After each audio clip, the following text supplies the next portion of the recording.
Monday, okay, is we looked at the method of variation of parameters. And just to reiterate, there were two techniques of solving an inhomogeneous equation. Okay. One was the method undetermined coefficients, but you recall that had two restrictions. Method undetermined coefficients requires that the left-hand side, for example, like over here, P and Q would have to be constants, right? And it works for an nth order equation. And also, the other restriction was that the right-hand side had to have a finite family. The method that we developed called variation of parameters works if either or both of those conditions are violated. And what we did is most of the time we'll get second order equations, although we could do it with third order also. And we found the general formula of getting the particular solution by the variation of parameters. And I just kind of summarized it over here. Okay, first thing you do is you put your equation in the form, right? 1y double prime plus a function of xy prime plus cube xy equals f of x. And again, a lot of students forget to divide through. If there was maybe like a x cubed over there, you'd have to divide through. Because this formula that we have over here that we derived was based on the assumption that the coefficient of y double prime was equal to 1. Okay.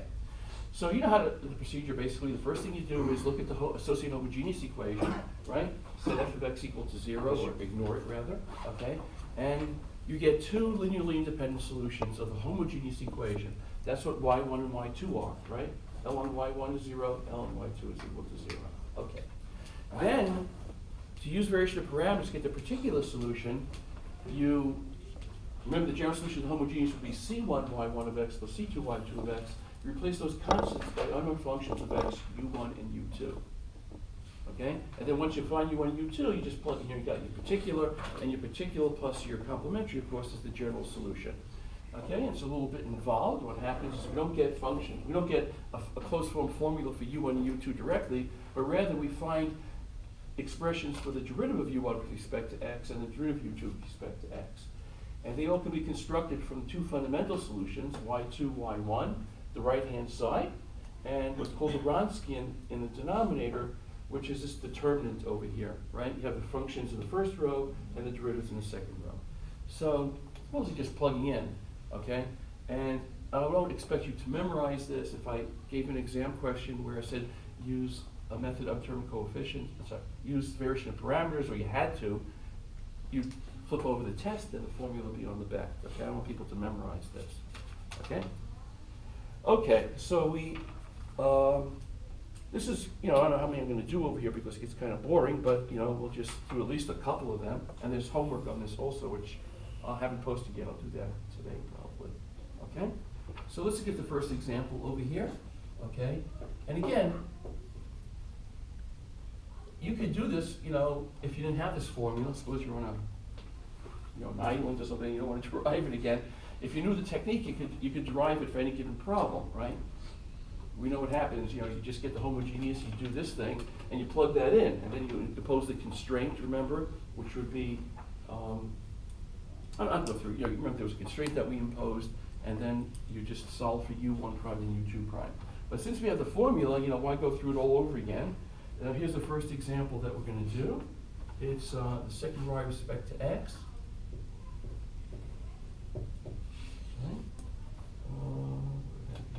Minus 4 dy dx, it's constant coefficients, I guess. Right?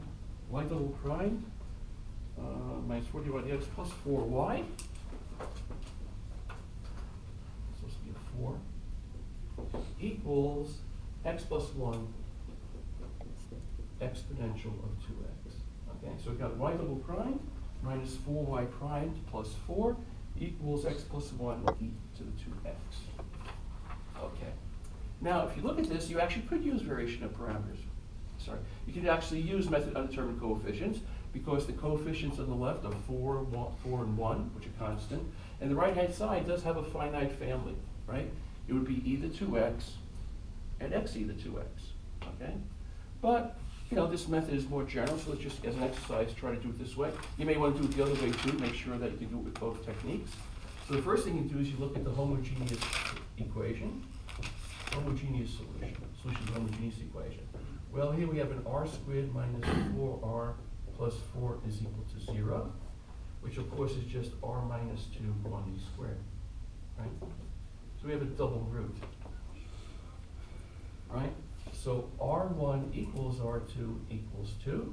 So the homogeneous solution, again, I urge you to use a different notation so you don't get confused. We'll call it y sub c of x for complementary, is what?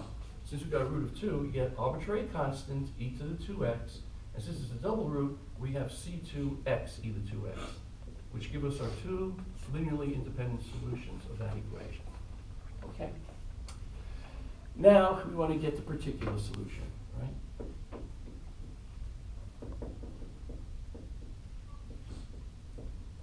Okay?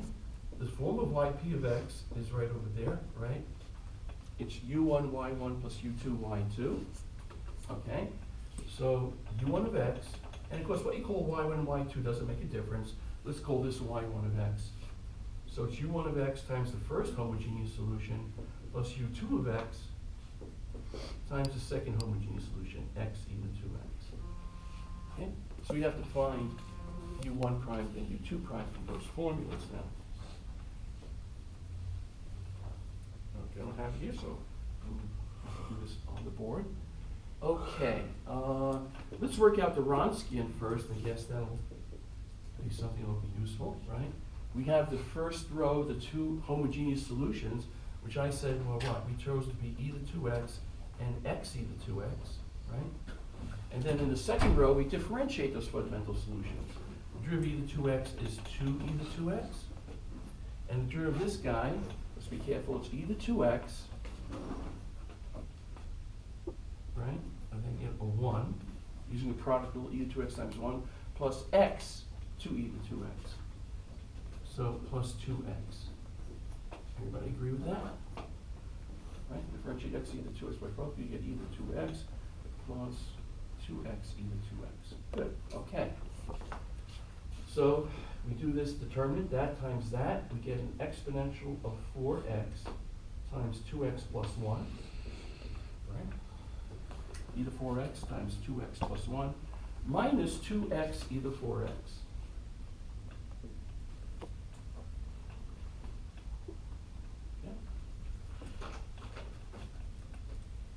Okay, and I think 2x e to 4x cancels, so you just get exponential of 4x. Okay, so that's plus 2x e to 4x. Okay, and the Wronskian is never 0, and kind of we expect that because they're linearly independent, right? Remember we proved before that the Wronskian vanishes if and only if the functions are linearly dependent. Great, okay. So now, we have to be very careful. What's our f of x? Well, the equation doesn't have to be divided through anything because it has a 1 over there. So your f of x is going to be x plus 1 e to 2x. Now it's a matter of just plugging in and solving, okay? So let's go over here. What's the derivative of u1 with respect to x? Okay, we have minus, right? There's a minus sign there. Second solution, f of x. So what's my second solution? My second solution is x e to 2x. Remember, you have to be consistent, okay? Because it's u1, y1, c2, y2. Whatever you call y1, y2 in the Wronskian, you have to do the same and be consistent. If someone else did the problem and they chose y1 of x to be x e to 2x and y2 of x to be e2 of x, at the end result will be the same. So, being consistent, u1 prime is minus the second solution, which is x e to 2x, times the right-hand side, f of x, which is x plus 1 e to 2x, okay, divided by the Wronskian, which is e to 4x. Isn't that nice? E to 4x goes out. And unfortunately, that's why you want to be very careful when you do it slowly and methodically and maybe recheck. Because a lot of times I've had things with students, I make a problem very easy like this, so that the exponentials cancel out, and all they have to do is integrate xx plus 1, and they'll end up doing integration by parts because they did something wrong, okay? Just the nature of this thing. So we get the derivative of u1 with respect to x. The exponential of 4x cancels, e to 2x, e to 2x, right? So it's xx plus 1, or x squared plus x. We integrate that, nothing can be simpler. It's x cubed over 3 plus x squared over 2. The negative. Oh, yes, thank you. Yeah.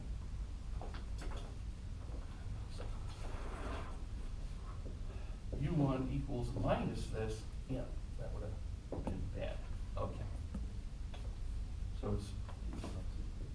negative of that. Yeah. Okay.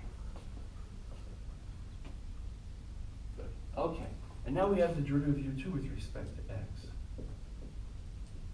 Okay, the formula says, first solution, f of x over Wronskian. Well, the first solution is going to be e to the 2x times my f of x, which again is x plus 1 e to the 2x, divided by the Wronskian, which is exponential of 4x. Okay? And I think you can see how the e and the 4x cancels again. So u2 prime is x plus 1. Let's integrate that. You get u2 is equal to x squared over 2 plus x. Okay? So finally, we can write down the particular solution. Okay? Y sub p of x, okay, is equal to what? Okay, it's, u1, y1, u2, y2. Okay, what's my u1 of x? It's here someplace. It's that guy. So it's minus parentheses x cubed over 3.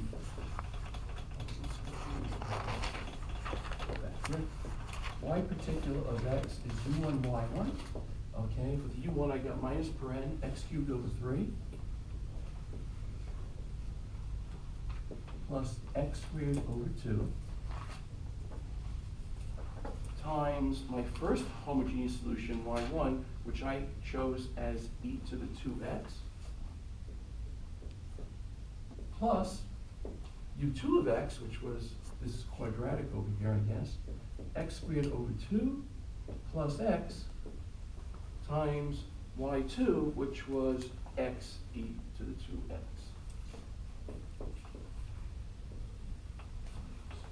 Okay, and you should simplify this, of course, and what you'll get for y particular. Let me just make sure, I don't know, something here that they have. What are the homogeneous solutions again? They're either 2x, x, either 2x. No, okay. So when you do the algebra on this, for y sub p of x, okay, I'll just give you the answer.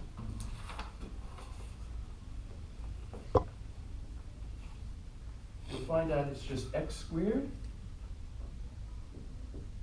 e to the 2x times a half plus x over 6. Okay? And of course, the general solution to the equation would be y sub c of x plus y sub p of x. Right? Y p of x we just wrote down over here, and y c of x we did at the very beginning. Okay?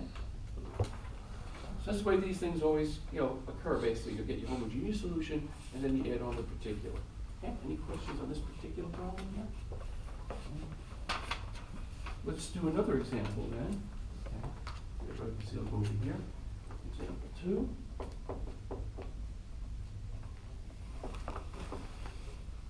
Okay, here the differential equation is 4 second derivative of y with respect to x plus 36y equals cosecant 3x. Okay, and read that again. So on the left hand side, I got 4 times y double prime plus 36y equals cosecant of 3x. Well, the left hand side has constant coefficients, but unfortunately, the right hand side, which is cosecant 3x, does not have a finite family, right? Differentiating goes on and on. You cannot use the method in terms of coefficients. You must use variation of parameters. Okay. Well, the homogeneous equation is always going to come out the same anyway.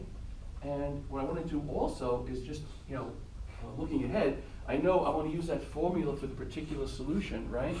And it's modeled after 1y double prime. So the first thing you want to do, so you don't forget, is divide through by the 4. Okay? It's an equivalent equation, but the problem is that, not the problem, but you have to remember that when you derive that equation for the particular solution by variation of parameters, for simplicity, we made it 1y double prime. And we always can arrange that by dividing it by 4. So you get plus 9y equals 1/4 cosecant of 3x.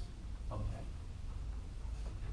So the homogeneous equation, right? I get r squared plus 9 is equal to 0, or r equals plus or minus 3i. Right? Roots always occur in conjugate complex pairs. And we know, again, you have to remember that when you have, remember A alpha plus minus I beta, e the alpha x cos beta x, e the alpha x sine beta x, e the alpha is equal to 0, so we get sines and cosines. So the complementary solution, y sub c of x, let me just have to in my notes, I did the cosine first, c1 cos 3x plus c sub 2 sine 3x. Okay, that's the homogeneous solution. Okay, well, this, I keep saying it's the solution to the homogeneous equation. Okay. Okay, and now we know what we're going to do, right? For the particular solution, we're going to assume a form what? Instead of a constant, u1 of x times cosine 3x plus another function, u2 of x times sine 3x. So basically, this the y1 was my cosine and the y2 was the sine. Let me just put a little thing above that. Remember, when you do this, you have to say which one is y1 and which one is y2. It doesn't make a difference, but you have to be consistent once you assign those. So let's say over here that this guy, y1, will take the cosine and y2 will be the sine. Okay, so in preparation, we need the Wronskian, right? So it's the determinant. First row is the fundamental solutions, y1, y2. I got cosine, sine, right? Cosine 3x, sine 3x, right? And then in the second row, I just differentiate those guys. So I get a minus 3 sine 3x and a plus 3 cosine 3x.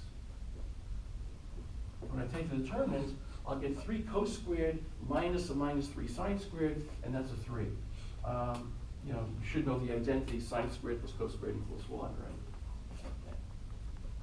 So the Wronskian is very simple. Again, non-zero? Sure, because they're linearly independent. We expected that. Okay. Okay, now I gotta get the particular solution, right? Okay.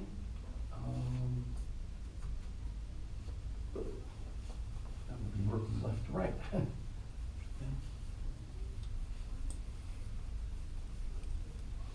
Okay, so again, we got everything that we need, right? We got our y1 and y2, cosine sine 3x. Okay, what's my f of x? Be very careful now, okay? F of x is not cosine 3x, it's this guy. This is my f of x, right? Because I have to divide through by the quarter to get that.